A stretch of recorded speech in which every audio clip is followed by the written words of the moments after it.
원자폭탄이 투하된 지역은 어떻게 되었을까요? 원자폭탄의 위력에 대해 알아보겠습니다. 1945년 5월 1일 히틀러가 자살했고 독일과 이탈리아는 백기를 들었습니다. 그런데 일본은 끝까지 항복을 거부했습니다. 결국 미국은 일본의 히로시마, 고쿠라, 니가타 중 한 곳에 8월 1일에서 10일 사이에 원자폭탄을 투하하기로 결정했고 니가타는 나중에 나가사키로 바뀌었습니다. 7월 26일 저녁 포츠담 선언이 발표되었습니다. 연합군이 일본의 영토를 점령하고 주권을 한정할 것이며 일본 군인들은 무장해제하되 전범들은 심판할 것이다.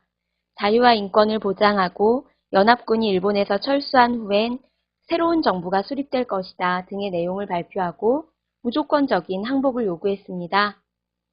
그러나 일본은 제안을 거부하고 전쟁을 이어가려고 했습니다.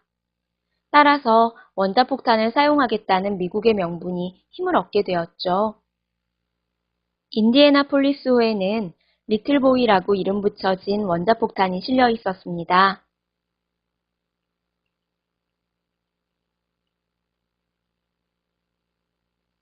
티니안에 원자폭탄을 내려놓고 오키나와로 합류하려던 계획이었습니다. 그런데 필리핀 바다에서 일본 잠수함의 공격을 받게 됩니다. 많은 사람들이 죽었고 80시간 정도가 지난 후 끝까지 살아남은 생존자가 318명이었습니다. 6월 10일 정예 요원들이 티니안에 도착했습니다. 세계 최초의 원자폭탄이 폭격기에 실렸고 이 폭격기의 이름은 에놀라 게이로 정해졌습니다.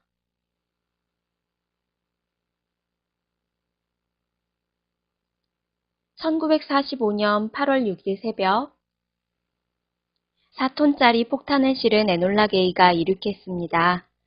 히로시마, 고쿠라, 나가사키 상공에 도착한 기상관측 항공기가 기상 상태를 보고해 왔는데 세 곳 모두 구름 낀 날씨였습니다. 그래서 그중 가장 기상 상태가 나은 히로시마가 투하 지역으로 결정되었습니다. 일본의 방어 능력은 이미 파괴된 상태였습니다. 히로시마 아이오이 다리를 투하 중심점으로 결정했고 리틀보이를 투하한 후 43초 후 아이오이 다리에서 약 160m 떨어진 시마병원 상공 570m 높이에서 폭탄이 폭발했습니다. 히로시마 도시의 흔적은 사라져 버렸습니다. 일본에서는 히로시마 원자폭탄 투하에 대해 의견이 갈라졌습니다. 군부 지도자들은 여전히 항복할 수 없다는 강경한 입장이었고 민간 지도부는 더 이상 국민의 희생이 있어서는 안 된다는 입장이었습니다. 그러나 군부의 의견이 이기게 됩니다. 그래서 미국은 이번엔 펜맨이라는 암호명이 붙여진 플루토늄으로 만든 원자폭탄 투하 준비에 들어갔습니다.